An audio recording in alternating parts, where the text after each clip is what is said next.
Pozdravljeni vsi! Danes si bomo ogledali življenja 4 izjemnih žensk, katerih zgodbe so polne škandalov, srčnih bolečin, vztrajnosti in zgodovinskih trenutkov. Od prvih dam do pozabljenih osebnosti, te ženske so živele v senci mogočnih moških, a so za seboj pustile svoje lastne, izjemno zanimive zapuščine. Torej, odkrijmo njihova izjemna in šokantna življenja. Julia Chin, rojena v suženjstvu in težkih razmerah, je svoje otroštvo preživela v delu kot večina drugih sužnjev. A njeno življenje se je spremenilo, ko so jo poslali na plantažo Richarda Mentorja Johnsona, vzhajajočega politika in bodočega podpredsednika Združenih držav Amerike. Johnson je kmalu vzel Julio za svojo priležnico in začela sta razmerje, ki je bilo nenavadno, sporno in zelo zapleteno. Pomagala mu je voditi gospodinjstvo in vzgajati njune otroke, vendar ji nikoli ni podelil svobode. Zakaj jo je torej obdržal suženjstvo? In zakaj je bila skoraj izbrisana iz zgodovine? Poskušati ugotoviti, kdo je bila Julia Chin, še posebej podrobnosti o njenih najzgodnejših letih, ni lahka naloga.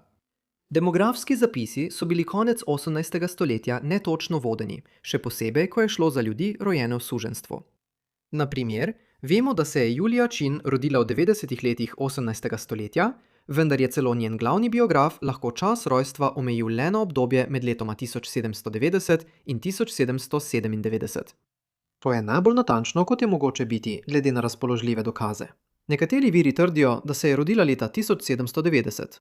Drugi navajajo, da je bila leta 1812 stara približno 15 ali 16 let, kar pomeni, da se je rodila okoli leta 1796 ali 1797. Na enak način ni veliko podrobnosti o njenih starših ali ozadju. Njena mati je bila zasužnjena ženska po imenu Henrietta. Verjame se, da je bil njen oče svoboden bel moški, po katerem je dobila priimek, saj je bila v tem delu Kentuckyja ugledna družina naseljencev z imenom Chin. Kljub temu je lažje ugotoviti, kdo so bili Julijini zasužnjevalci. Rođena je bila na plantaži Roberta Saxa Johnsona in njegove žene Jamim v regiji Bluegrass v Kentuckyju, ki je bila takrat na zahodni meji Združenih držav Amerike. Johnsonovi so se v 1770-ih preselili na zahod v Kentucky kot eni prvih evroameriških naseljencev tam. Robert je delal kot geodet in ocenjevalec zemljišč ter pomagal pri mapiranju bodoče kolonizacije Kentuckyja. Imeli so veliko otrok, vendar je bil njihov 5. sin, Richard Mentor Johnson, rojen tam leta 1870, ključen za to zgodbo. V času njegovega rojstva suženjstva številni beli Američani niso videli kot moralne krize, temveč kot običajno in celo potrebno institucijo, prepleteno s širjenjem zahodne meje, kot bomo kmalu videli. Kentucky so naselili ljudje, ki so se od 60. let 18. stoletja selili proti zahodu iz Virginije in je bila leta 1792 sprejeta kot 15. zvezna država. Lastništvo sužnjev je bilo tukaj povsem zakonito. Vprašanje, ali naj nove države dovolijo suženjstvo, pa še ni postalo oster politični boj, v katerega se bo spremenilo v začetku 10. let 19. stoletja. Kljub svojemu položaju sužnjelastniške kmetijske države s plantažnim gospodarstvom je Kentucky hitro postal tudi dom največje populacije svobodnih temnopoltih v katerikoli ameriški zvezni državi. To je bilo zato, ker so sužnji, ki so si pridobili svobodo v krajih kot je Virginija, pogosto prvi odšli na zahod, da bi si pridobili lastno majhno kmetijo ali živeli stran od krajev, kjer so bili zasužnjeni. Poleg tega je bila v Julinem času tukaj še vedno velika populacija staroselcev, plemena kot sta Creek in Choctaw. To je ustvarilo državo, kjer so bila družbena pravila o tem, kako so belci naseljenci, temnopolti ljudje in staroselci medsebojno sodelovali, drugačna kot v drugih državah. In ta rasno mešana skupnost bi oblikovala Julijino življenje. Čeprav se je Julija rodila zasužnjeni ženski, ni bila niti približno čistega zahodnoafriškega porekla. Vendar pa so popolne podrobnosti o njenem etničnem poreklu vir polemik. Večina raziskav samozavestno trdi, da je bila Oktarunka. To je izraz, ki se danes pogosto uporablja za ljudi, ki so le 1/8 afriškega porekla, medtem ko so 7/8 evropskega ali belopoltega ameriškega porekla. Čeprav je bilo v zgodovini Združenih držav Amerike pred državljansko vojno nekaj primerov, ko se je to zgodilo, je bilo to izjemno redko. To v resnici ni veljalo za Julijo. Čeprav naj bi imela svetlejšo polt kot mnogi drugi sužnji tistega časa, je bila najverjetneje največ kvartonka, kar pomeni, da je imela vsaj 1/4 afriškega porekla. Tudi ne moremo biti povsem prepričani, kako je izgledala. Fotoaparati še niso bili na voljo, preden je umrla, in risbe iz 19. stoletja morda niso povsem natančne. Ne glede na to, ali je bila Julija pretežno evropskega ali belopoltega ameriškega porekla, so z njo ravnali kot z vsakim drugim zasužnjenim otrokom. Njena mati, Henrietta, je dobila hrano zase in za svoje otroke. To je bilo veliko premalo za naporno delo, ki so ga morali opravljati. Preživeli so tako, da so na suženjskem vrtu gojili majhne količine fižola, zelja in krompirja, vendar so bili, tako kot mnogi zasužnjeni ljudje, kronično brez beljakovin in nenehno podhranjeni. Julijina zgodnja leta so zaznamovali težave in pomankanje, a ko je odraščala v najstniška leta, se je njeno življenje obrnilo v smer, ki je njeno usodo neposredno povezala z mogočno družino Johnson na načine, ki si jih je le malo kdo lahko predstavljal. Julijino življenje ni postalo lažje, ko je bila v najstniških letih. V tem času je bila Julija ločena od svoje matere in sestre ter poslana živeti v gospodinjstvo Richarda Mentorja, mlajšega sina družine Johnson. Johnson je bil star okoli 30 let in je bil že ambiciozna, vsevplivnejša osebnost v politiki Kentuckyja. Ustanovil je lastno gospodinjstvo na kmetiji Blue Spring, obsežnem posestvu, kjer je živel samostojno. Johnson ni bil poročen in pravzaprav se nikoli ne bi poročil v tradicionalnem smislu. Po kasnejših pripovedih naj bi pri približno 16 letih zaprosil mlado žensko, vendar je njegova mati močno nasprotovala zvezi in ga prisilila, da jo prekine. Nekatere zgodbe trdijo, da je dogodek nanj pustil trajen pečat in da si je Johnson prisegel, da nikoli več ne bo dovolil, da bi mu mati ali kdorkoli drug narekoval osebno življenje. Ne glede na to, ali je bila ta prisega res dana ali ne, je odločitev oblikovala nekonvencionalno domače okolje, ki se je kmalu pojavilo na kmetiji Blue Spring.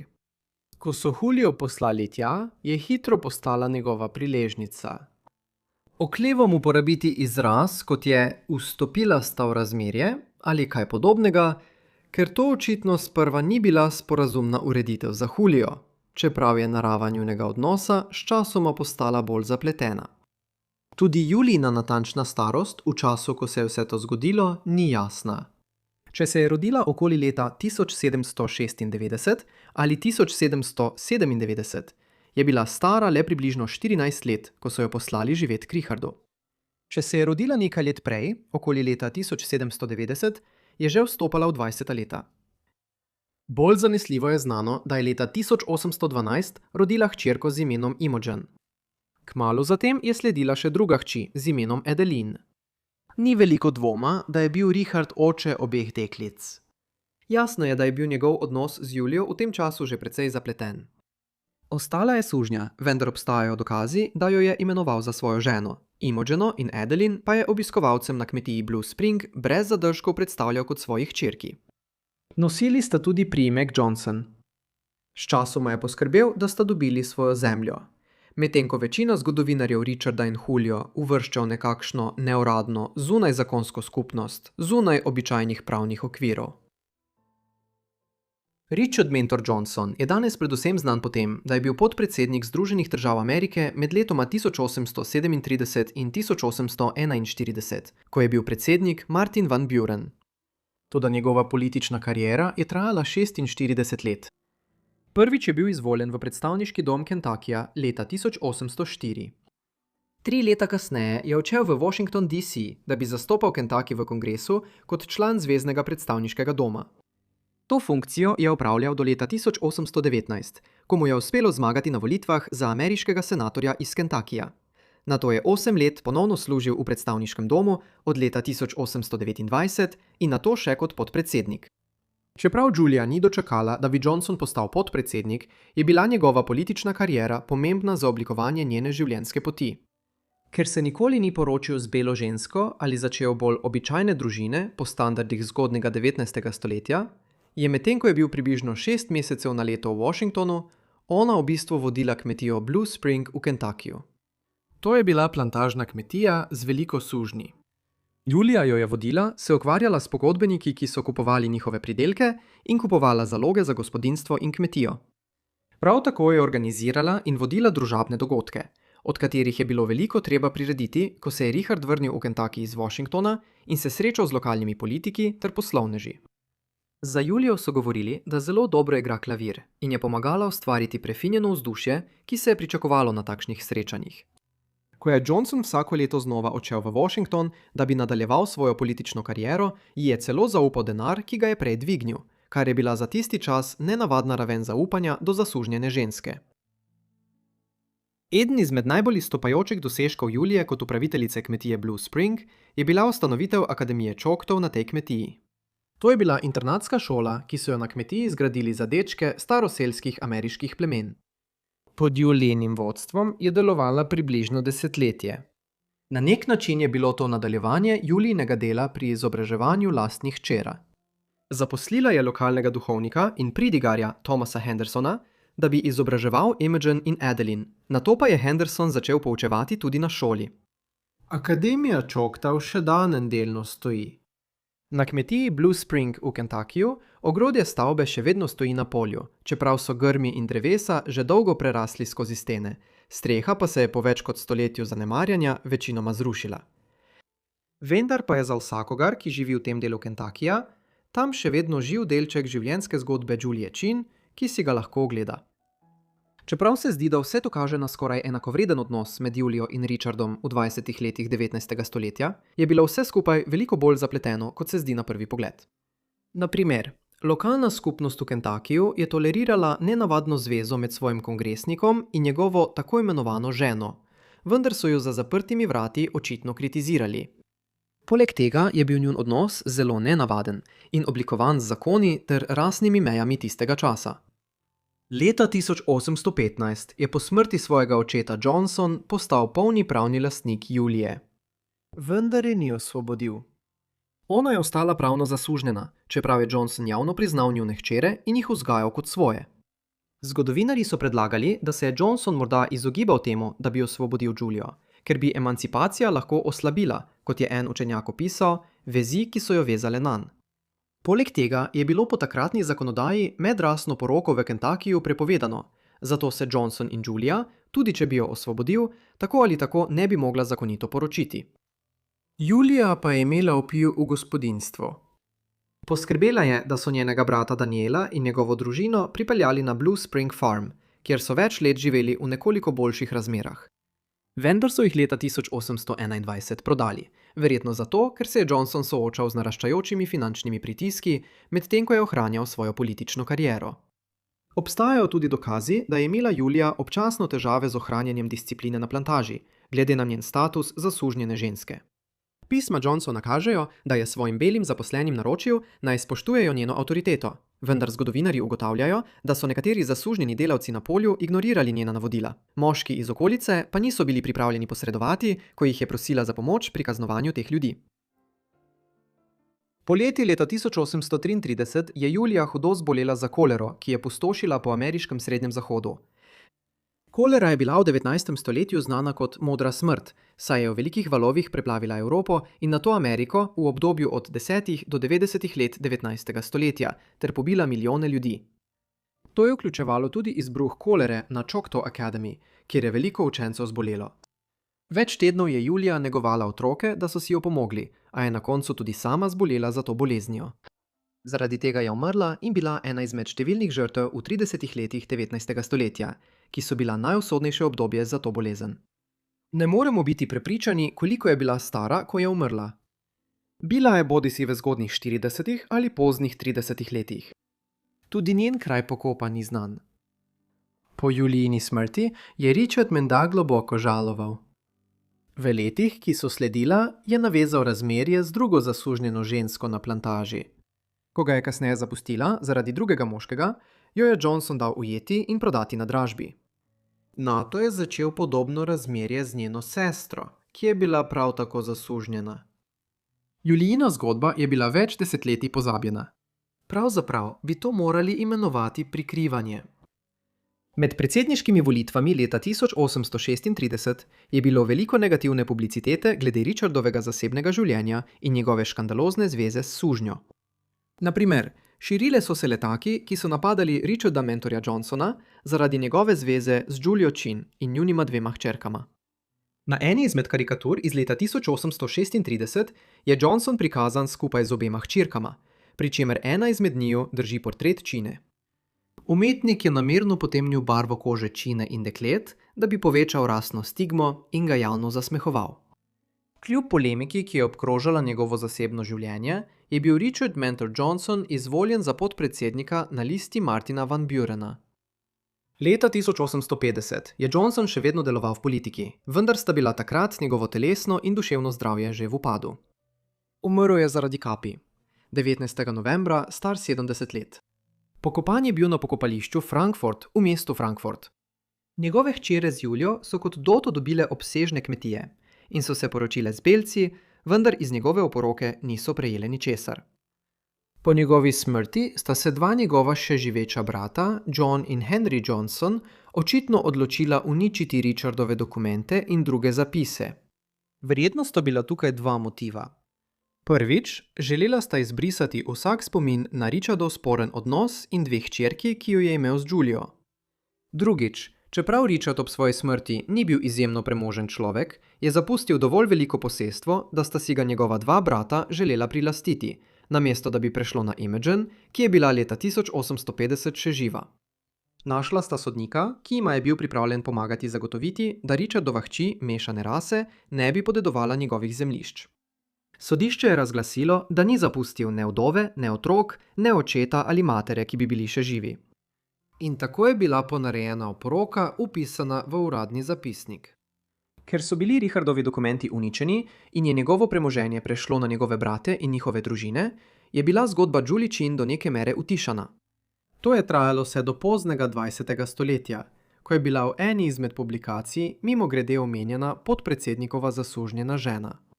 Te omembe so v zadnjih letih vzbudile dovolj zanimanja pri več raziskovalcih, da je bilo objavljenih več študij o njenem življenju in času, vključno s celovito biografijo v knjigi, ki jo je napisala Amrita Chakraborty Myers. Tako je bila zgodba Julie Chin, zasužnjene žene podpredsednika, rešena iz pozabe. Čeprav je večji del kmetije Blue Spring izginil, so prizadevanja lokalnih konzervatorjev za stabilizacijo ohranjene kamnite stavbe Akademije Čokto pripomogla k temu, da bo vsaj del kraja, kjer je živela in delala, ostal ohranjen. Na ta način se spomin na Julio Chin, ki je bil nekoč skoraj izbrisan iz zgodovine, še naprej odkriva in ohranja. Leta 1859 je Teresa Baioli Sickles postala središče enega najbolj šokantnih škandalov v Ameriki. Imela je afero s Philipom Bartonom Kiddisom II. In ko je njen mož, Daniel Sickles, izvedel resnico, je njenega ljubimca ustrelil sredi belega dne. Philip je bil pomembna osebnost, njegov javni umor pa je sprožil senzacionalno sojenje, ki je prevzelo narod in zavedno spremenilo pravno zgodovino. Teresa Baioli se je rodila v New Yorku leta 1836, čeprav natančen dan in mesec nista znana. Njen oče je bil Giuseppe Antonio Baioli, premožen italijansko rojeni skladatelj in operni režiser.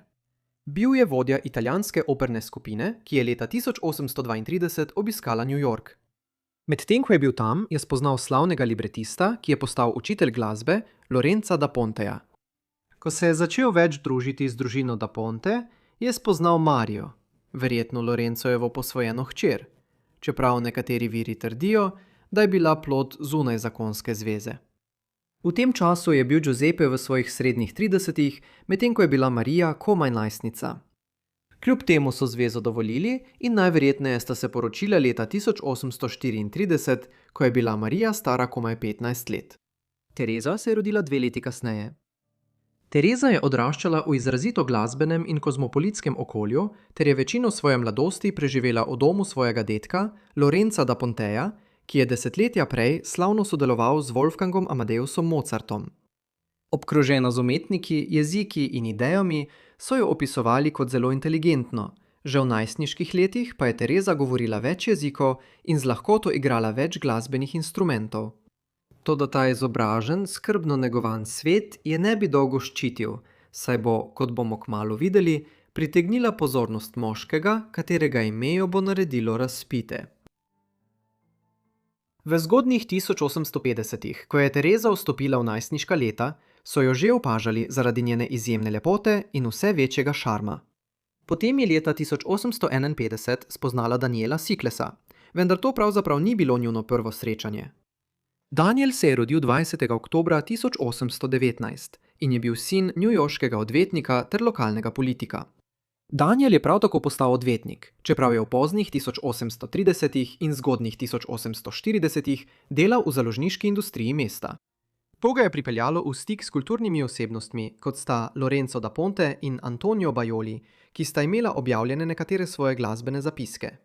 Bil je tudi prijatelj z da Pontejevim sinom, profesorjem iz New Yorka. Kljub kasnejšemu uspehu so njegovi starši v njegovih zgodnjih 20 menili, da je nemiren in potrebuje usmerjanje, zato naj bi ga namestili v učen dom Lorenza da Ponteja, kjer je študiral francoščino in italijanščino. Pravijo, da je tam živel približno eno leto v poznih 1830, ko je bil star okoli 20 let. Star je bil 20 let, Tereza pa je bila še dojenček. Kot omenjeno, sta se ponovno srečala leta 1851.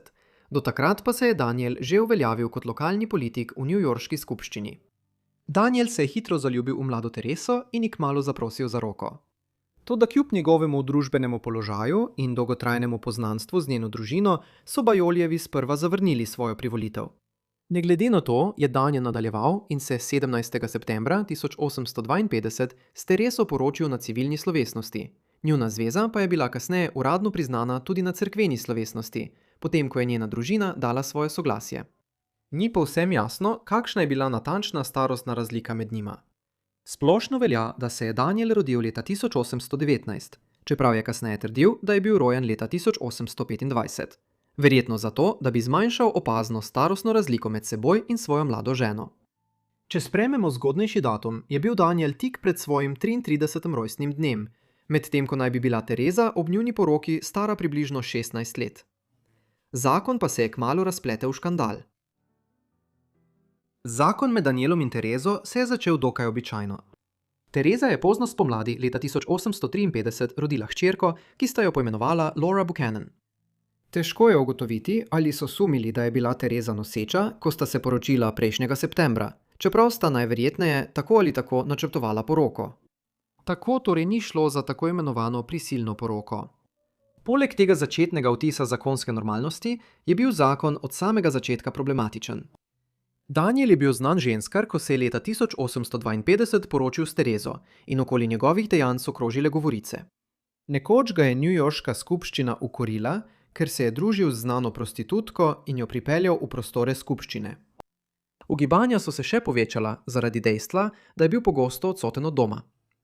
Naprimer, kmalu po rojstvu Lore je Daniel odpotoval tujino kot del trgovske delegacije v Veliko Britanijo v imenu vlade predsednika Franklina Piercea.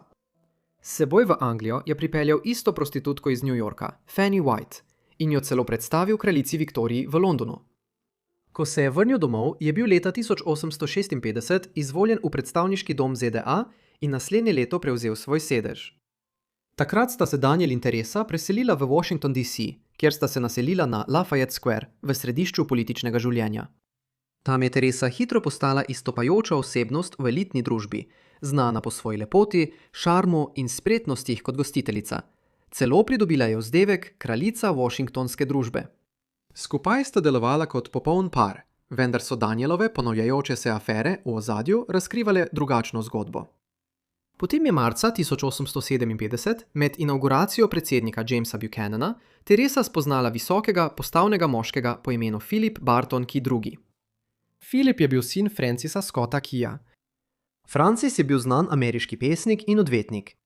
Njegova največja zasluga za slavo je bila pesnitev z naslovom Obramba trdnjave McHenry, navdihujoče domoljubno delo, ki je bilo napisano o obrambi trdnjave McHenry v Baltimoru v Marylandu, kjer so se Američani branili pred Britanci med vojno leta 1812. Vsi danes poznamo to pesem, čeprav jo je le malo kdo od nas kdaj slišal po tem imenu. Kasneje je bila uglasbena in danes jo poznamo kot Star Spangled Banner. V Washingtonu sta Philip in Teresa zahajala v iste družabne kroge in pogosto sta se srečevala na srečanjih in dogodkih, kjer sta se postopoma zbližala. Ker je bil Daniel pogosto odsoten zaradi političnih obveznosti, je Teresa redno obiskovala te dogodke sama, vendar Philip nikoli ni bil daleč od nje. Še vedno zelo mlada in vse bolj osamljena, se zdi, da je postajala razočarana nad svojim zakonom. Do pomladi 1858, ko sta Sicklesova že približno leto dni živela v Washingtonu, se je njeno prijateljstvo s Philipom spremenilo v afero. Philip je bil pomembna osebnost v Washingtonu, ki je služil kot ameriški tožilec za okrožje Columbia. Rojen je bil leta 1818 in je bil 18 let starejši od Tereze, ki je bila takrat stara približno 22 let. Philip je bil tudi vdovec s 4 otroki in je veljal za enega najlepših moških v mestu. Razmerje med Philipom in Terezo je trajalo večji del leta in je bilo večinoma skrito pred javnostjo. Kljub njunim prizadevanjem za skrivnost, pa je Philipova vse večja navezanost postajala težko prikrita. Pogosto so ga videli, kako se zadržuje v bližini njenega doma ali se pojavlja, kjerkoli bi ona lahko bila. Oba sta se pogosto srečevala, včasih na ulici ali v njeni kočiji, sčasoma pa sta si uredila tudi bolj zasebna srečanja. Philip je celo najel majhno hišo le nekaj minut od Sicklesove rezidence, kjer sta se lahko skrivaj srečevala. Ko je Philip šel mimo Terezine hiše, je pomahal z robčkom in če mu je Tereza odgovorila na enak način, sta se srečala v hiši. Toda prav ta signal je bil tisti, ki je na koncu pripeljal do njegovega pogube. Kljub njunim poskusom, da bi razmerje ohranila v skrivnosti, je Daniel 24. februarja 1859 prejel anonimno pismo, v katerem je bilo zapisano, da ima njegova žena afero. Bez nje Daniel soočil Terezo. Sprva je zanikala razmerje, vendar je pod pritiskom popustila in napisala podrobno pisno priznanje, v katerem je opisala svoja srečanja s Philipom. Po vsem tem jo je prisilil, da mu je obljubila, da ga nikoli več ne bo videla. Ne vemo natančno, kdo je poslal pismo Danielu, vendar je bila afera med Terezo in Philipom očitno splošno znana med osebjem v hiši Sickles. Zato bi lahko bil to nekdo, ki je preprosto videl Philipa prihajati in odhajati. Kar pa zagotovo vemo, je, da je bil Philip Bartonki II. Umorjen le 3 dni kasneje, 27. februarja 1859 na trgu Lafayette v Washingtonu. Trg Lafayette je danes znan kot predsedniški park. Tistega dne je Daniel Sickles zagledal Philipa Keya pred svojo hišo na trgu in verjel, da maha z robčkom ter s tem Terezi daje znak, naj pride ven. Philip je bil zaskrbljen, saj že več dni ni slišal ničesar od Tereze. Zato je najel sobo v klubu Kozmos, ki je bil na nasprotni strani trga Lafayette, neposredno nasproti Sicklesove rezidence. Na Philipovo žalost ni vedel, da je bila afera razkrita in medtem, ko je nič hudega sluteč čakal na trgu, se je Daniel oborožil z več pištolami in se pripravil, da ga sooči. Po besedah bližnjega očividca dogodkov in odvetnika Samuela F. Butterwortha je Daniel, ko je zagledal Philipa zunaj, planil ven in se približal Philipu. Nato je zakričal: "Ti nič vredneš, osramotil si mojo hišo. Umreti moraš." Philip je odvrnil: "Zakaj?" Nato je Daniel izvlekel pištolo in ustrelil na Philipa. Prvi strel je oplazil Philipovo roko, nato je prišlo do pretepa. Oba sta se začela boriti, medtem pa je Daniel Sickles uspel izstreliti še en strel, ki je Philipa zadel pod dimelj. Ranjen je Philip omahnil in poskušal skriti za bližnje drevo. Medtem ko je to počel, je zakričal: "Umor, ne ubij me!" Vendar pa je bil Daniel res odločen, da ga ubije. Zato se je približal in iz neposredne bližine izstrelil še 2 strela. Eden od teh strelov je zatajil, drugi pa je Philipa zadel naravnost v prsi in povzročil smrtno rano. Daniel je pobegnil, medtem ko so Philipa odvlekli v bližnjo hišo, kjer je kmalu zatem umrl.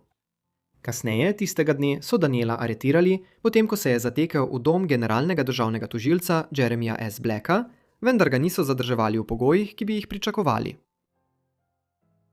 Aretacija Daniela Sicklesa je povzročila senzacijo v Washingtonu. Čeprav so ga zadrževali v zloglasnem, s podganami preplavljenem zaporu, so bile njegove lastne okoliščine daleč od običajnih. Dovoljene so mu bile nenavadne ugodnosti, vključno z obroki od doma in ogrevano sobo, ter je prejemal stalne obiske, od družinskih članov do pomembnih osebnosti v washingtonski družbi. Medtem ko je sedel v priporu, so časopisi po vsej državi pograbili zgodbo in škandal podrobno opisovali. Ko se je sojenje začelo, 4. aprila se je zunaj zbrala ogromna množica. Sickles je bil do konca 50. let 19. stoletja dovolj premožen človek in najel je vrhunsko ekipo 8 odvetnikov, ki jo je vodil James Brady, newyorški odvetnik, znan po tem, da je priče ustrahoval. Nasprotno pa je tožilstvo vodil Robert Ould, odvetnik z omejenimi sposobnostmi. Sickles je bil priljubljen politik in med izbiranjem porote so ocenili, da bi lahko bilo 72 od 75 posameznikov, ki so jih upoštevali za porotnike, naklonjenih obtožencu. Ko se je sojenje začelo, je obramba svoj primer predstavila na nenavaden način. Trdili so, da Sickles ne more biti odgovoren za svoja dejanja, ker je bil zaradi afere Philippa Keya z njegovo ženo začasno neprišteven. Kot je dejal eden od Danielovih odvetnikov, John Graham, če je bil v stanju slepega besa, ali je to prevelika strast za človeka, ki pred seboj vidi nepopustljivega, neizprosnega zapeljivca svoje žene. Ko se je razvijala ta argumentacija o začasni neprištevnosti, se je razvila nenavadna situacija, kjer je umorjeni Key skoraj postal obtoženec na sodišču, medtem ko je bil Sickles prikazan kot žrtev. Obramba je skušala ukrepiti svoj primer tako, da je kot dokaz predstavila njeno pisno priznanje razmerja, v upanju, da bo še dodatno upravičila Danielova dejanja. Tožilstvo se je uprlo in dokument je bil na koncu razglašen za nedopustnega. Neomajni Sickles vzel stvari v svoje roke in izpoved posredoval novinarjem, ki so jo objavili v celoti, s čimer so razkrili Teresino zasebno življenje in še dodatno podžgali norijo okoli primera. Še en pomemben trenutek je nastopil, ko je zdravnik stopil na prostor za priče in pričal, da je bil Danielov psihični zlom zaradi razkritij o Teresini nezvestobi tako velik, da ga je skrbelo, da si Daniel nikoli ne bo opomogel od norosti, ki ga je privedla do tega, da je ubil Philippa Keya. Terezo so med sojenjem vsakodnevno obrekovali in blatili v časopisih, zato se je izogibala javnosti. Ko so se posvetovanja na sodišču končala, 26. aprila je sodnik poroti naročil, naj ima v mislih, da so minili 3 dnevi med tem, ko je Daniel 24. februarja izvedel za Teresino afero in ko je 27. februarja ubil Philippa. Jasno je izpostavljal slabosti v ideji, da je bil umor zločin iz strasti. Daniel je imel 3 dni, da se pomiri. Dejstvo, da je po 3 dneh umoril Philippa, je nakazovalo na vnaprej premišljen umor. Porota se je odločila drugače. Po samo 1 uri se je porota vrnila in razglasila, da je Sicklesova obramba z začasno neprištevnostjo utemeljena. Razglasili so ga za nedolžnega.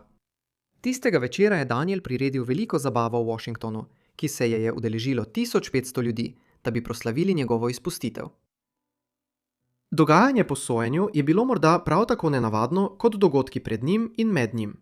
Teresa in Daniel sta bila za kratek čas odtujena, vendar se nista ločila. Tereso so v tisku silovito napadli in jo je visoka družba na vzhodni obali izobčila, medtem ko je Daniel ponovno zasedel svoj položaj v kongresu. Vse to človeka navda z vprašanjem, ali so ljudje sploh res razumeli, kdo je bil morilec. Na koncu sta se zakonca nekoliko pobotala, kar je povzročilo še večje ogorčenje v časopisih. Potem je njuna senzacionalna zgodba postala včerajšnja novica. Abraham Lincoln je bil izvoljen za predsednika Združenih držav Amerike novembra 1860. Južna Karolina je mesec dni kasneje postala prva zvezna država, ki je izstopila iz Unije, in ameriška državljanska vojna je izbruhnila aprila 1861, ko so konfederativne države Amerike začele izganjati enotne sile z juga. Tako je sojenje iz leta 1859 izginilo iz javne zavesti. V vsakem primeru je imel Daniel Sickles zdaj priložnost, da si povrne svoj ugled. Postal je častnik v vojski Unije in se boril v številnih najpomembnejših bitkah v vojni. V začetku julija 1863 je sodeloval v bitki pri Gettysburgu. Med spopadom mu je topovska krogla hudo poškodovala desno nogo. Nogo so amputirali in jo poslali v vojaški medicinski muzej v Washingtonu. Kosti so še danes razstavljene v Narodnem muzeju za zdravje in medicino. Terezin zakon po škandalu nikoli več ni bil enak in večinoma se je umaknila iz javnega življenja. Večino preostalih let je preživela v New Yorku, kjer je umrla v Brooklynu 5. februarja 1867 zaradi tuberkuloze. Stara je bila le 30 ali 31 let. Kljub škandalu pred leti je bil njen pogreb v Greenwich Villageu je bil dobro obiskan zaradi povezav njene družine. Leta 1869 je bil Daniel imenovan za ameriškega ministra v Španiji in po nekaterih govoricah naj bi imel celo afero z izgnano kraljico Izabelo II. V Madridu je nato začel razmerje s špansko-francosko francozinjo po imenu Carmina in poročila sta se leta 1871. Par je imel skupaj 2 otroka. Po vrnitvi domov leta 1880 je opravljal številne funkcije v New Yorku in se celo za kratek čas vrnil v kongres za 2-letni mandat med letoma 1893 in 1895. Do tega časa je njegova hči s Terezo umrla. Oba sta se odtujila. Laura, ki je bila alkoholičarka, pa je umrla leta 1890, stara komaj 38 let. Daniel Sikkes je živel dolgo življenje in umrl leta 1914 pri 94 letih. V zadnji pomenljivi podrobnosti ostaja edini višji poveljnik iz Gettysburgu brez kipa, kar odraža senco, ki so jo na njegovo zapuščino vrgli: škandal, sojenje in umor. Leta 1861 je državljanska vojna raztrgala narod. Varina Davis se je nepričakovano znašla v vlogi prve dame konfederacije, saj je bil njen mož Jefferson zdaj predsednik nove odcepljene države. Toda za njenim položajem so se skrivali sumničenje in napetost. Govorice o njenem poreklu so krožile. Kritiki so dvomili o njeni zvestobi, vojna pa je prinesla uničujočo osebno izgubo. Kaj se bo zgodilo z njo? Pridružite se mi in izvedite. Varina Davis se je rodila in bila krščena kot Varina Howell 7. maja 1826. Njeni starši, William in Margareta, so živeli v Natchez v zvezni državi Mississippi, vendar se zdi, da se je rodila na podeželju v Louisiani, ko sta bila njena starša na obisku pri sorodnikih v tej zvezni državi. Vendar nekateri viri trdijo, da se je rodila v Mississippiju. Varina se je rodila v družino, ki je poosebljala zgodnjo ameriško elito. Po očetovi strani sta bila ambicija in javna služba globoko zakoreninjeni, saj je bil njen dedek po očetovi strani guverner New Jerseyja v 1790-ih. Njen oče pa je v vojni leta 1812 prijel za orožje proti Britancem. Njena mati, Margaret Louisa Kemp, je bila hči premožnega plantažnika in lastnika sužnjev iz Mississippija, škotsko-irskega priseljenca, ki si je na globokem jugu ustvaril ugled in bogastvo. Varina sama je bila druga od 11 otrok, vendar je v kruti realnosti 19. stoletja do odraslosti preživelo le 7 otrok. Čeprav je njen družinski rod segal do evropskih prednikov z britanskega otočja, vključno z valižanskimi in škotsko-irskimi koreninami, so nekateri že od njenega rojstva šepetali, da Varina ni videti tako, kot bi pričakovali. Imela je olivno polt, temne oči, temne lase in širok nos, lastnosti, ki so jih kasneje pripisovali njenemu valižanskemu poreklu. A niso bili vsi prepričani v to? Za mnoge v togi z raso obsedeni družbi predvojnega juga so se te lastnosti zdele nenavadne in, kot boste kmalu videli, nenavadnost je vzbujala sum. V času Varininega otroštva je bil njen oče dokaj uspešen trgovec, lastnik plantaže in več 10 zasužnjenih ljudi. Družina je nekaj časa živela udobno, vendar je v 30 letih 19. stoletja niz slabih naložb, skupaj z vse dražjim načinom življenja, povzročil stalen upad njegovih financ. Do leta 1839 so se težave tako nakopičile, da je prišlo do bankrota. Rešila jih je bogata družina njegove žene in verjetno je bilo prav zaradi njihove finančne podpore, da je William lahko poslal svojo hčer na sever na šolanje ter jo vpisal v internat v Filadelfiji. Tam je prejela odlično izobrazbo in neutrudno delala, tako da je bila ob vrnitvi domov verjetno ena najbolj načitanih žensk v svoji skupnosti. Pozno leta 1843, pri komaj 17 letih, Varina na božični zabavi na plantaži Hurricane spoznala svojega bodočega moža. To je bil Jefferson Davis. Bil je 18 let starejši od nje in je bil premožen lastnik plantaže. Jefferson je bil prej na kratko poročen s Sarah Knox Taylor, vendar je umrla le nekaj mesecev po njuni poroki leta 1835. Sarah je bila hči Zacharyja Taylorja, generala ameriške vojske, ki je za kratek čas služil kot 12. predsednik Združenih držav med letoma 1849 in svojo smrtjo na položaju leta 1850. Varina je bila navdušena nad Davisom že od trenutka, ko sta se spoznala, vendar njeni starši niso bili tako navdušeni, saj so jih motile razlike v starosti, družbenem ozadju in političnih pogledih med njima. Kljub temu so po nekaj oklevanja dali svoje soglasje in dvorjenje se je nadaljevalo skozi leto 1844 in v naslednje leto. Davis je na to zaprosil, poroka pa je bila načrtovana kot velik družabni dogodek, vendar so to kasneje opustili. Ko sta se poročila leta 1845, je bila slovesnost v hiši njenih staršev, prisoten pa je bil le ožji krog Varininih sorodnikov in prijateljev, vendar, kar je nenavadno, ni bilo nikogar iz družine Davis. Šele potem je Varina spoznala, da ima njen mož do norm spolnih vlog precej tradicionalen odnos in da od nje pričakuje, da bo igrala vlogo običajne južnjaške žene, kljub njeni izobrazbi. Prav tako je spoznala, da še vedno goji trajno naklonjenost do svoje pokojne prve žene. Po njeni smrti leta 1835 je Davis globoko žaloval za njo in je večino naslednjih 8 let preživel umaknjen iz družbe, nesposoben ali morda nepripravljen se povsem otresti preteklosti. Varina bi kasneje priznala, da se je v njunem zakonu včasih počutila kot nadomestna žena. Tudi njuno kratko poročno potovanje je služilo kot opomnik. Vključevano je obisk njegove ostarele matere, Jane Davis, in slovesen postanek pri grobu ženske, ki je bila pred njo. Mladoporočenca sta se nato naselila na Briarfieldu, plantaži, ki jo je Jefferson ustanovil na zemljišču, ki mu ga je zagotovil njegov starejši in bogatejši brat Jožef. Kmalu zatem je tja prišla njegova ovdovela in obubožana sestra s 7 otroki.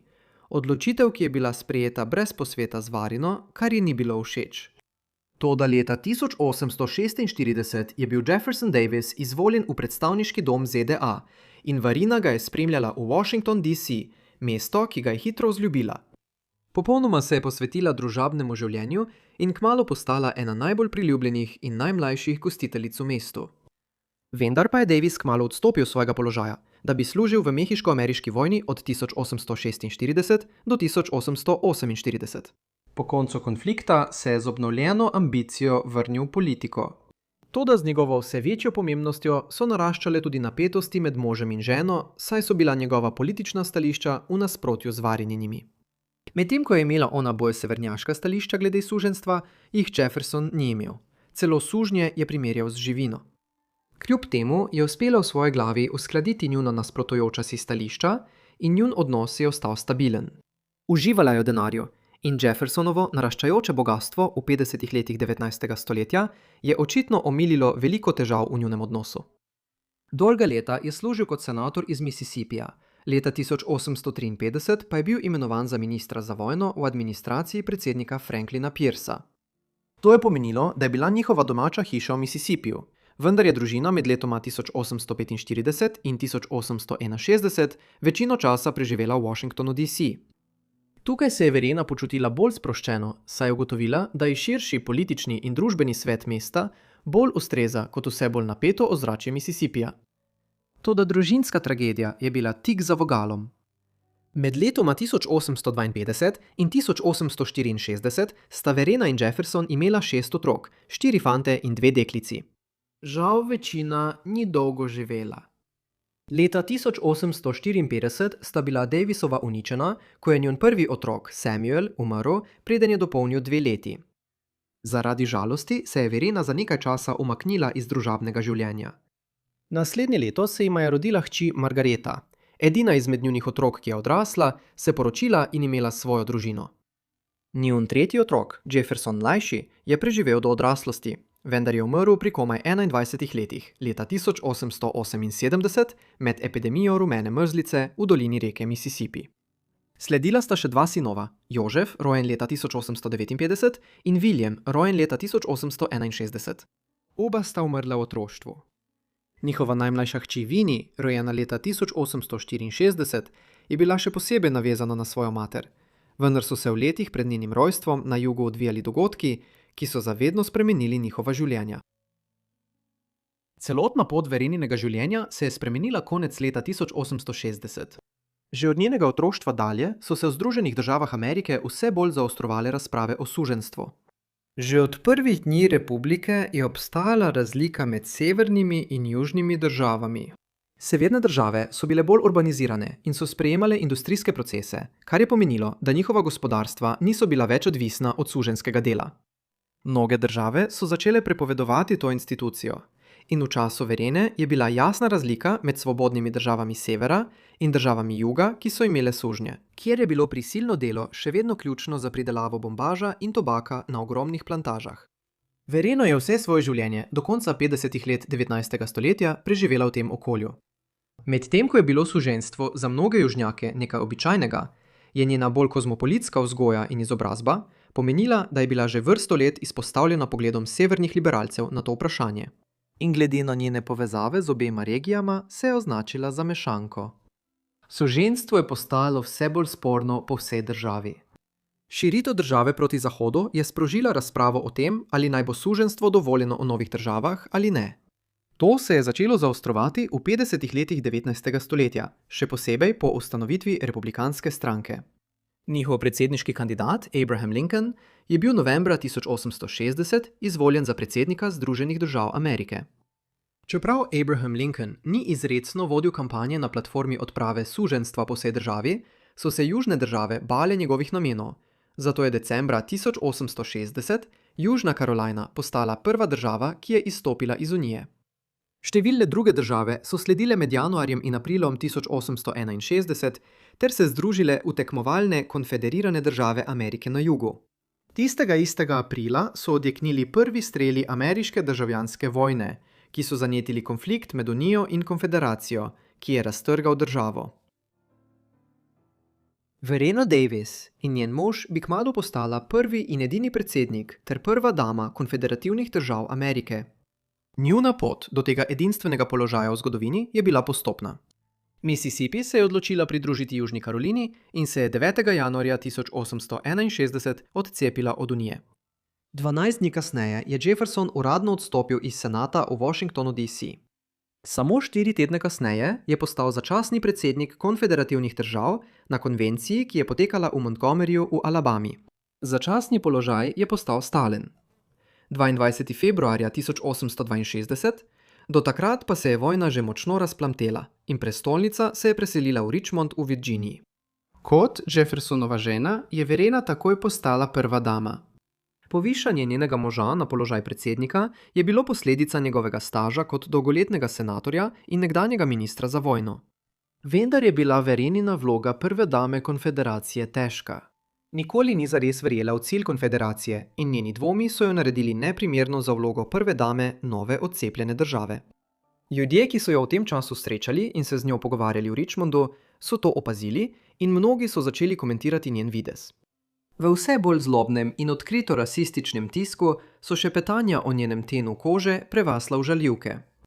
Časopisi so opozarjali na njeno rumenkasto polt in temne poteze ter namigovali, da bi lahko bila deloma Indijanka ali temnopolta Američanka. Nekateri so šli še dlje.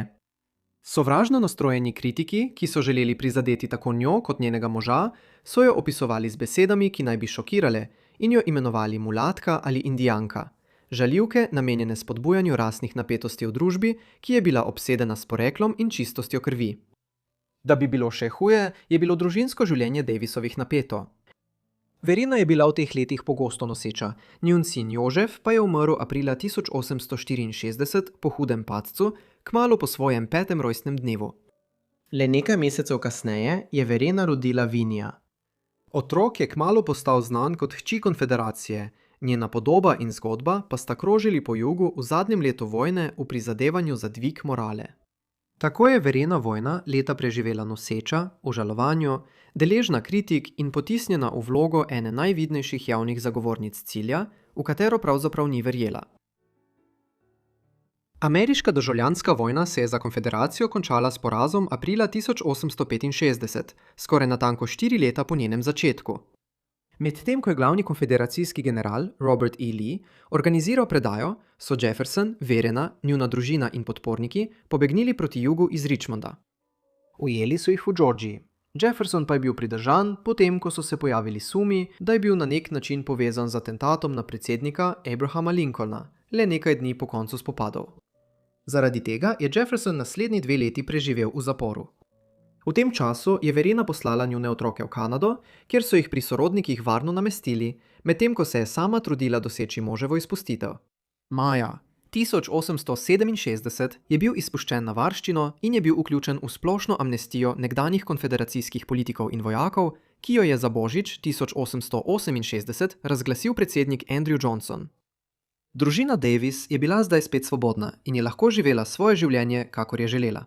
Vendar pa se je družba okoli njih spremenila. Jeffersonovo bogastvo je bilo v veliki meri osnovano na njegovih plantažah, ki so jih upravljali sužnji.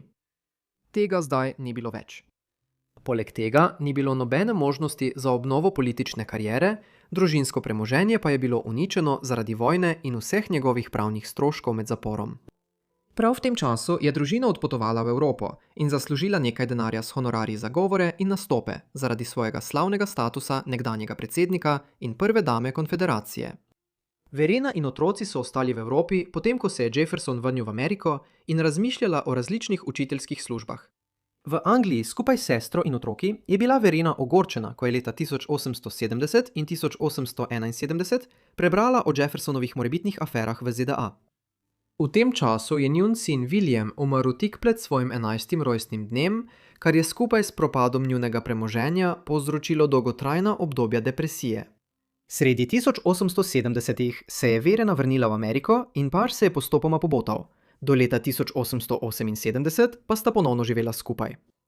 Do takrat je Jefferson živel od velikodušnosti mecene Sare Dorsey, bogate vdove plantažnika iz Louisiane.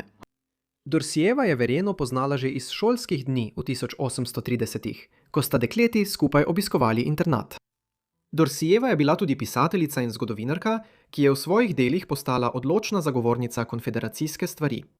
Povabila je Davisove, naj pridejo živeti na njeno posestvo Beauvoir v Mississippiju ob Mehiškem zalivu in jim kasneje tam po ugodni ceni prodala hišo.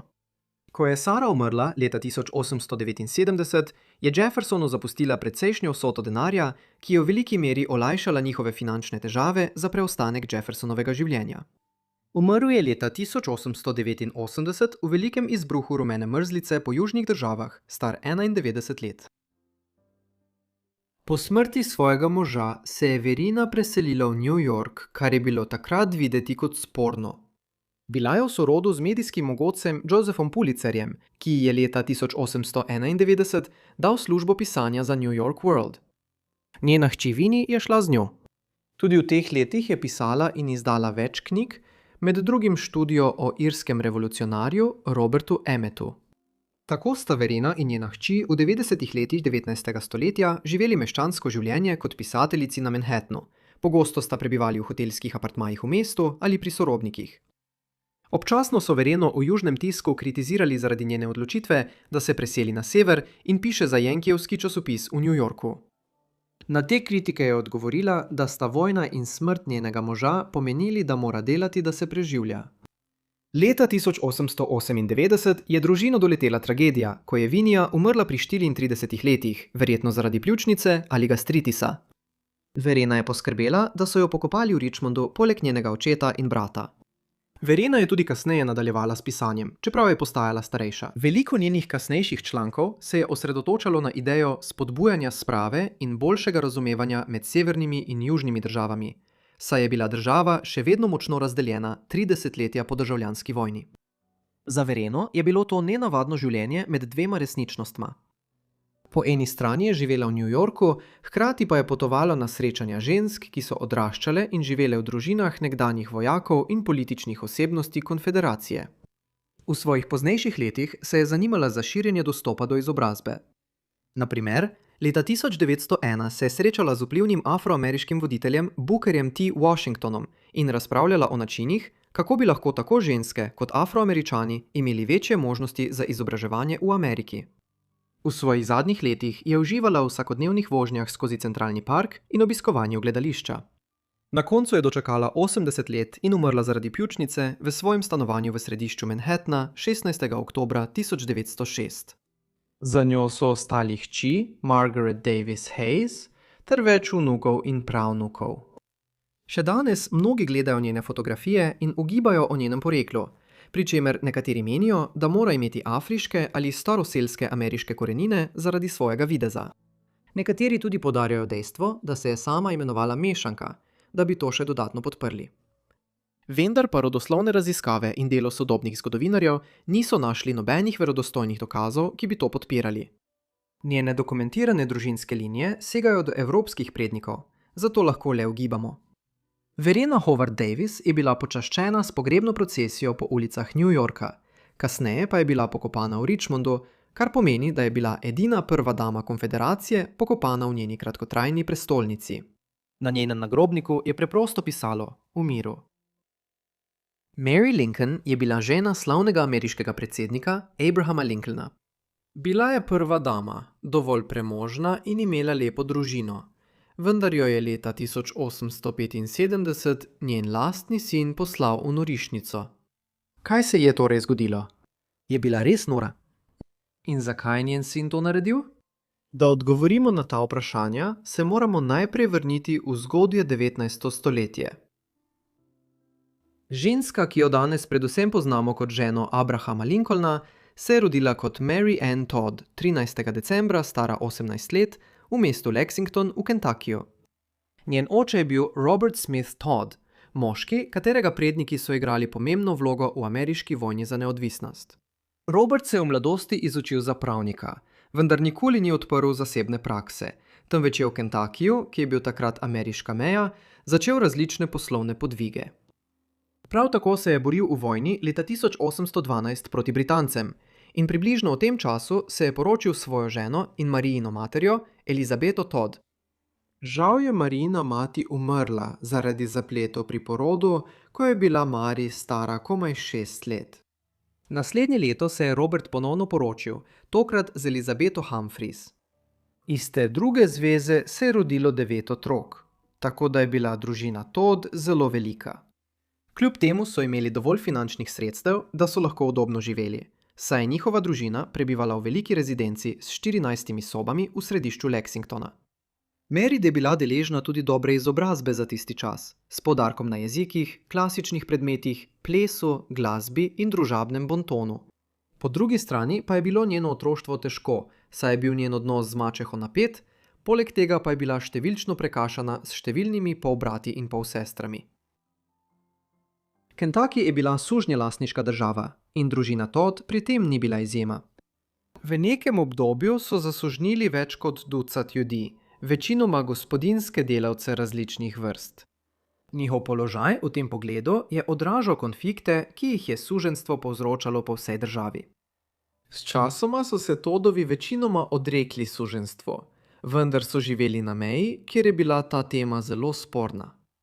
Sredi 19. stoletja je bil dosežen krhek kompromis, po katerem so severne države na vzhodni obali, kot so New Jersey, New York, Boston in Connecticut, postajale svobodne države, kjer je bilo suženjstvo prepovedano, medtem ko so južne države na vzhodni obali, kot so Virginia, Karoline in Georgia, še naprej temeljile svoje gospodarstvo in družbo na suženjstvu. Toda pravo vprašanje je bilo, ali naj bi novim državam, ki so bile sprejete v Unijo, dovolili imeti suženjstvo ali ne. Kentucky in Tennessee sta bili prvi izmed teh mejnih držav, vendar se je do časa, ko je Mary Todd odraščala v 20. in 30. letih 19. stoletja, razprava že premaknila bolj proti zahodu, v kraje kot je Missouri. Te napetosti bodo igrale pomembno vlogo v odraslem življenju Mary Todd. Leta 1839, ko je bila v zgodnjih 20 letih, se je Mary preselila v Springfield, glavno mesto zvezne države Illinois, regijo, ki je v 30. in 40. letih 19. stoletja doživljala velik pritok priseljencev. Tukaj so jo imeli za duhovito, družabno mlado žensko in bila je priljubljena med mestnim plemstvom. Sprva jo je dvoril obetavni mladi odvetnik in politik demokratske stranke Stephen A. Douglas, vendar je prav v tem času spoznala tudi Abrahama Lincolna. Takrat je bil Lincoln 30-letni odvetnik v Springfieldu, ki ni bil posebej znan in še ni začel politične kariere. Oba sta se kmalu zbližala, vendar je bilo njuno razmerje nenavadno. Kmalu sta se dogovorila za poroko, vendar sta na to oklevala, Lincoln pa je postal negotov glede poroke in jo je celo za nekaj časa odpovedal. Kljub temu sta se po razmeroma dolgem dvorjenju, glede na standarde 19. stoletja, vendarle poročila 14. novembra 1842. Kljub na videz nenavadnemu začetku je bil Marijin zakon z Abrahamom srečen. Imela sta več sinov. Robert se je rodil leta 1843, 3 leta kasneje pa še Edward. Vendar je Edward tragično umrl pred svojim 4. rojstnim dnem zaradi tuberkuloze. Rodila sta se še 2 sinova, William leta 1850 in Tomaž leta 1853. Oba sta bila tudi precej ekscentrična na svoj način. Lincoln je bil blagega značaja in pogosto zamišljen. Njegovi sinovi so bili znani po tem, da so vstopali v pisarno in motili delo njegovih pravnih partnerjev. Pogosto so se zaradi tega pritoževali Abrahamu, vendar ni storil ničesar, da bi popravil situacijo. Po svoje je bila Marija na več načinov obremenjena ženska. Pogosto je imela nihanja razpoloženja, javne izpade in silovit temperament. Če bi živela danes, bi jo zdravili zaradi ene ali druge duševne bolezni. Vendar v sredini 19. stoletja takih diagnoz niso postavljali. Očitno je trpela za depresijo in blodnjami, bila je morda bipolarna, imela pa je tudi številne telesne težave, kot sta sladkorna bolezen in slab vid. Abraham je svojo politično kariero začel kot lokalni politik v Illinoisu, sredi 40. let 19. stoletja, kjer je služil v državnem zakonodajnem telesu. Ni bilo nenavadno, da so posamezniki iz vodilnih poklicev, kot je pravo, takrat zasedali takšne položaje v državi. In zdi se, da Abraham v tem trenutku ni razmišljal o karieri na zvezni ravni politike. Po nekaj letih, ko sta z Marijo začela ustvarjati družino, se je Abraham umaknil iz politike in se posvetil svoji odvetniški praksi. Kar ga je ponovno pritegnilo v politično življenje in na nacionalni oder, je bil sprejem kanzasko-nebraskega zakona iz leta 1854, ki je odprl pot za širitev suženjstva v nova ozemlja, ki jih je ameriška vlada ustvarjala na zahodu. Lincoln je kmalu postal vidna osebnost v novo ustanovljeni republikanski stranki, ki je bila proti suženjstvu in je bila ustanovljena šele leta 1854.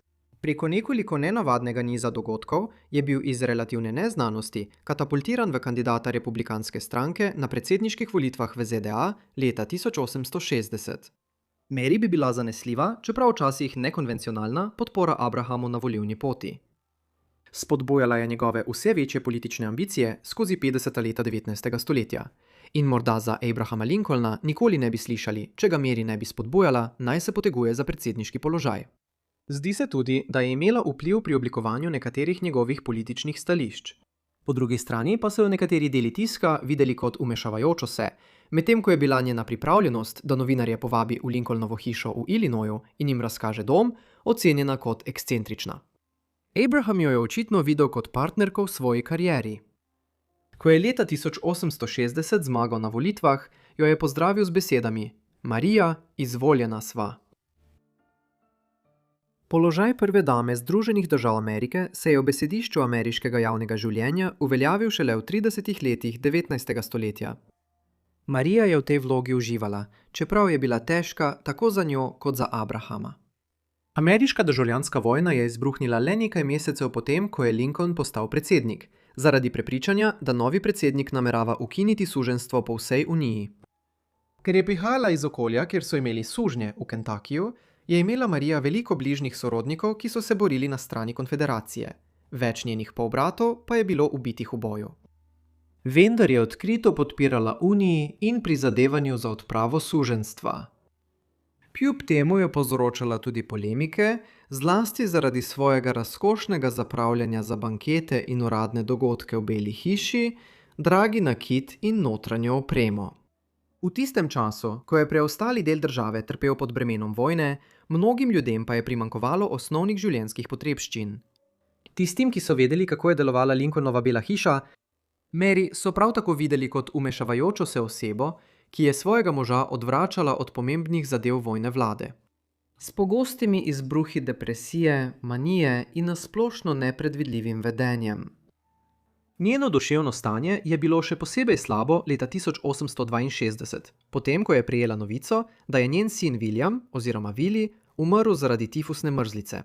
Bila je tako uničena, da je bila približno 3 tedne priklenjena na posteljo, ni se udeležila pogreba in zanjo je več mesecev skrbela medicinska sestra. Lincoln je komaj zmagal na volitvah leta 1860 zaradi razdeljenosti demokratske stranke v tistem času glede vprašanja suženjstva. Njegova priljubljenost je sčasoma rasla, prav tako tudi ugled gospe Lincoln, predvsem zaradi njenega dobrodelnega dela v bolnišnicah v regiji Washington DC in Maryland, medtem ko se je vojna nadaljevala. Unija bi na koncu izšla kot zmagovalka iz konflikta in s tem končala suženjstvo v Združenih državah Amerike. Marija je imela velika upanja, da bo lahko postala bolj umirjena prva dama, vendar je imel neki John Wilkes Booth druge načrte. Bud je bil igralec in podpornik konfederacije, ki je 14. aprila 1865 ubil predsednika Lincolna. Medtem ko sta si on in Marija ogledovala predstavo Naš ameriški bratranec v gledališču Ford v Washingtonu DC, Marija je držala moža za roko, ko je bil ustreljen v zadnji del glave. Umrl ni vse do jutra 15. aprila, potem ko je bil več ur v komi. Gospo Lincolnovo so morali v nekem trenutku odstraniti iz sobe. Takšna je bila stopnja njene travme. Mary Lincolnova je po moževi atentatu prejela precejšnje sočutje. Par je med vojno zelo trpel in zdaj, ko se je zdelo, da je vsega konec in da je vojna dobljena, je bila Marijin mož kruto odvzet od nje. Med izrazi sožalja, ki jih je prejela, je bilo tudi pismo britanske kraljice Viktorije. Ženska, ki je 4 leta prej, leta 1861, izgubila svojega moža, princa Alberta, in si od te izgube nikoli ni popolnoma opomogla. Do konca svojega življenja je nosila črna žalna oblačila. Kljub izrazom sočutja se je Mary Lincoln kmalu znašla v finančnih težavah. Abraham je bil uspešen tako kot odvetnik, kot tudi kot politik in je zapustil precejšnje premoženje, ki bi danes znašalo več kot $2 milijona. Toda Mary je bila vedno razsipna, njeno obdobje kot prva dama pa je te nagone le še poslabšalo. Do leta 1868 je v nacionalnih medijih oglaševala, da je brez denarja in da kot uboga vdova umorjenega predsednika potrebuje finančno pomoč. Mnogo let zatem je poskušala izboljšati svoj finančni položaj in je živela od finančne podpore družinskih prijateljev ter nekdanjih političnih zaveznikov svojega moža. Na neki točki sta se ona in eden od njenih sinov Ted preselila v Evropo, kjer sta živela v Frankfurtu pri družini Seligman. Joseph Seligman je bil nemški jud, ki je emigriral v Združene države, tam postal zelo uspešen poslovnež in pomagal zbrati ogromno denarja za vojna prizadevanja Unije v času predsedovanja Lincolna. Na koncu je v zgodnjih 1870-ih kongres Mary odobril letno pokojnino, vendar nikoli ni bila na trdnih finančnih temeljih, potem ko je zapravila premoženje, ki ga je mož zapustil ob smrti. Finančne težave, s katerimi se je Mary soočala po moževi smrti, so močno obremenile njeno že tako krhko duševno zdravje. To je še poslabšala izdaja knjige leta 1868 z naslovom Za kulisami ali 30 let suženjstva in 4 leta v Beli hiši, ki jo je napisala Elizabeth Keckley. Keckley je bila nekdanja sužnja, ki je postala šivilja pri Lincolnovih in kasneje tesna zaupnica ter prijateljica Mary Lincoln.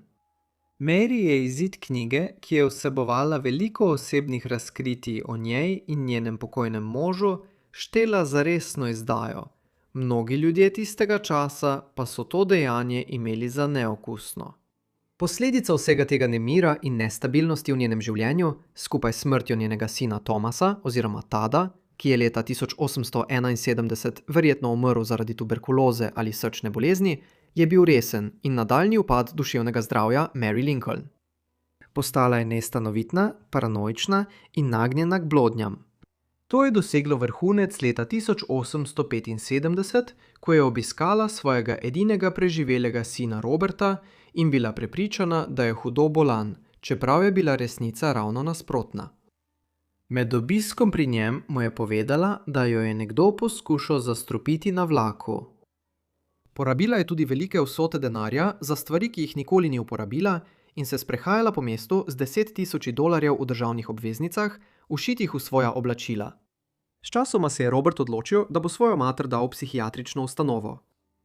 Sledila je sodna obravnava o duševni neprištevnosti, ki je pritegnila veliko pozornosti javnosti, saj je vključevala nekdanjo prvo damo. Kmalu po sodnih postopkih je bila Mary v tako slabem duševnem stanju, da se je zdelo, kot da je poskušala storiti samomor. No, obiskala je več lekarn in naročila dovolj laudana, da bi se lahko ubila. Vendar je bister farmacevt to opazil in ji namesto tega dal placebo. Sprva so Mary namestili v zavod Batavia v Illinoisu, nato pa so se v primeru pojavile zaplete. Zlasti dejstvo, da je Robert nadzoroval materine finance in so številni opazovalci, morda precej neupravičeno, menili, da ima skrite motive, ker je želel mater spraviti v zavod, je začelo prihajati na dan. Leta 1876 so Mary končno razglasili za dovolj prisebno, da lahko skrbi zase in ji podelili svobodo. To je bil zagotovo neprijeten dogodek v njenem življenju in čeprav je bil Robertov značaj takrat postavljen pod vprašaj, je malo dvoma, da psihološko stanje Mary Lincoln v 70 letih 19. stoletja ni bilo dobro. Mary se je po primeru neprištevnosti vrnila v Evropo in več let potovala po Franciji in drugod. Njeno zdravje se je v teh letih še dodatno poslabšalo, kar je bilo v veliki meri posledica več padcev, ki jih je doživela med potovanji. V zgodnjih 80. letih 19. stoletja, ko je bila še vedno v zgodnjih 60. letih, se je vrnila v Ameriko in je bila vse bolj omejena na hišo svoje sestre v Springfieldu v Illinoisu. Tam je umrla 16. julija 1882 po padcu, ki je hitro privedel do kome in srčnega napada. Stara je bila 63 let. Ena redkih svetlih točk težav v njenem poznejšem življenju je bila, da sta se z Robertom kmalu pred njeno smrtjo pobotala. Zgodovinarji so Mary večinoma ocenili kot povprečno ali celo slabo prvo damo, saj so njene različne težave njenega moža odvračale od uradnih dolžnosti v času narodne krize. V zadnjem času pa se je pojavil bolj sočuten pogled nanjo, še posebej potem, ko jo je v filmu Stevena Spielberga Lincoln upodobila Sally Field. Najlepša hvala vsem, da ste si ogledali ta video o teh ženskah in ženah iz zgodovine. Upam, da ste ga se vam je zdel zanimiv. Sporočite mi v komentarjih spodaj, kaj si mislite o njihovih življenjih. In če ste prišli do konca, se vam iskreno zahvaljujem, da ste si ogledali celoten izbor. Če želite več kompilacij o ženah, ali če si nasplošno želite več videov o ženah slavnih moških, mi to prav tako sporočite spodaj v komentarjih. Upam, da ste naročeni na moj kanal in imate vklopljena obvestila, da boste prejeli vse moje videe takoj, ko jih naložim. To je vse z moje strani, zato se vidimo v naslednjih pozabljenih življenjih. Hvala.